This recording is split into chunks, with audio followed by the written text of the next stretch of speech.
Well, let me ask you this. Recently, you've got things going on, and folks, you can find Steven Crowder, all of his stuff linked up at our master website of Superior Conservative Values at www.ibbetsonusa.com. You can also go to www.youtube.com/Steven Crowder. You can go to Big Hollywood Hot Air, but you've got something going on with Pajamas Media. What's the deal? You're just like going completely Hollywood corporate. What's the deal with that? I just finally penned the contract with them. I'm actually right now out in Los Angeles. We just shot a piece where I debated myself as Keith Olbermann. So Steven Crowder was in the Keith Olbermann program, and Keith Olbermann was played by me, because that just goes to show you the kind of budget we have at PJTV. But it worked well, I think, and we brought in Maddow into the mix. And what they're really doing is basically, the content's going to remain pretty much the same. They're just able to facilitate that much more. And at PJTV, they're headed up by some great people. Absolutely. And they're supporting some great people. And, I'm really happy to be a part of it. I have no idea, where they're going to take it. The internet is a wild west, so nobody really knows how to go forth and tame it yet. They've got a couple of different business plans. We're sort of experimenting right now. But, I'm excited. And definitely the people watching on YouTube, don't think I'm going corporate at all. I'm still going to be on the YouTube channel, responding to comments, responding to mail.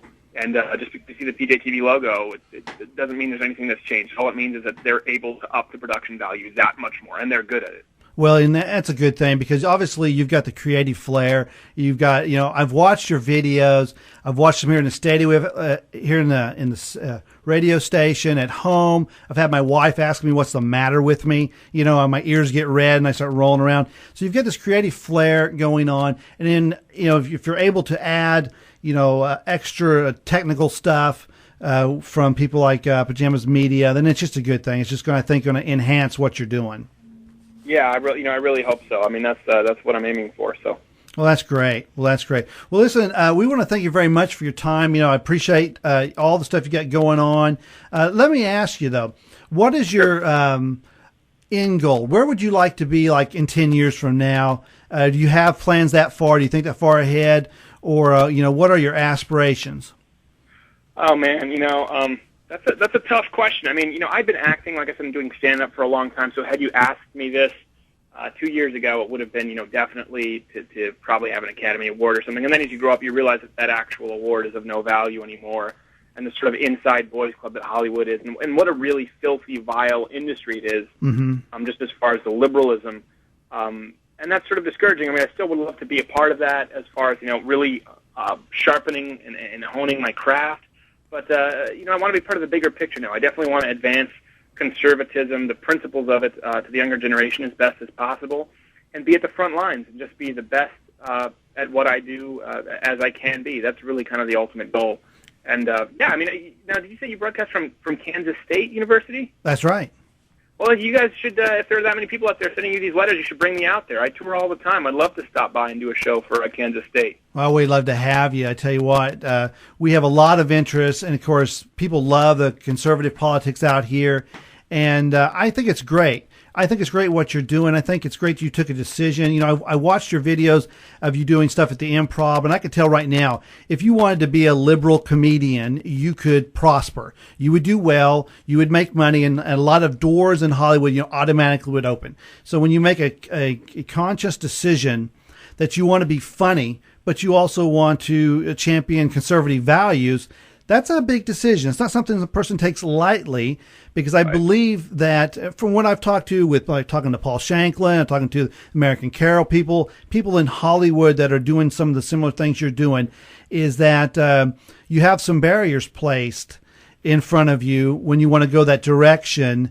And so it's a testament to what you're doing. Now, on the other side of that is that I believe this is a center-right nation. Now, tell me if I'm full of crud or not, but I believe it's a center-right nation. I believe the majority of people believe in conservative values. So when you have humor, I think in the marketplace, if you can get past those obstacles in Hollywood and other places, that the people, the buyers, are going to respond to, and that's why you get those huge numbers on YouTube. Does that make any sense to you?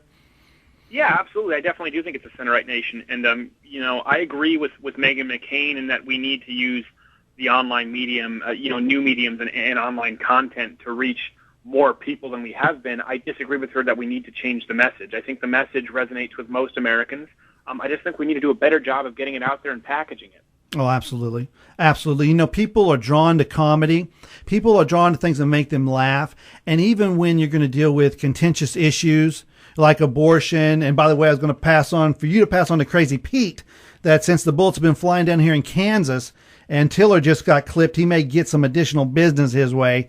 But anyway, you know, I think that people look at humor, and if you can bring those contentious issues in a funny way to make people laugh, you know, it makes that medicine go down so much easier anyway.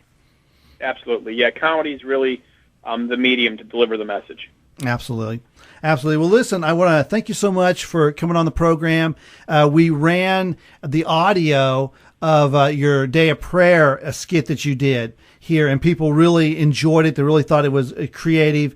And we want to wish you the best of luck with this Pajamas Media. You know, as you get big, as you move up the ladder, you know, keep all that, I don't know if you call it innocence, but all of that inspiration and really energy you've got going, because I think that's the key. I think that there with your creativeness is what's really making you successful. And I think you will be successful in the future. And Stephen, do you have any parting words you want to pass for not only all these wild women here from the Flatlands that seem to be wanting you, but just the folks in general here from the Flatlands of Kansas? You know, hey, thanks to everyone out there who supports me. I really appreciate it. And like I said, I mean, I'm serious. I would love to come out to Kansas and do a show. You know, I do shows all the time, and Kansas sounds like fun now that I know all the ladies are fond of me. I question their judgment, but I'll take it. Well, they're there. I tell you what, they are there, and that homegrown women. I tell you what, there's something else. And the delivers of this envelope here, cheerleaders here. I can't even get over that now. It's going to be haunting me for days. But Stephen Crowder, we want to thank you for coming on the program, and just you're welcome back anytime.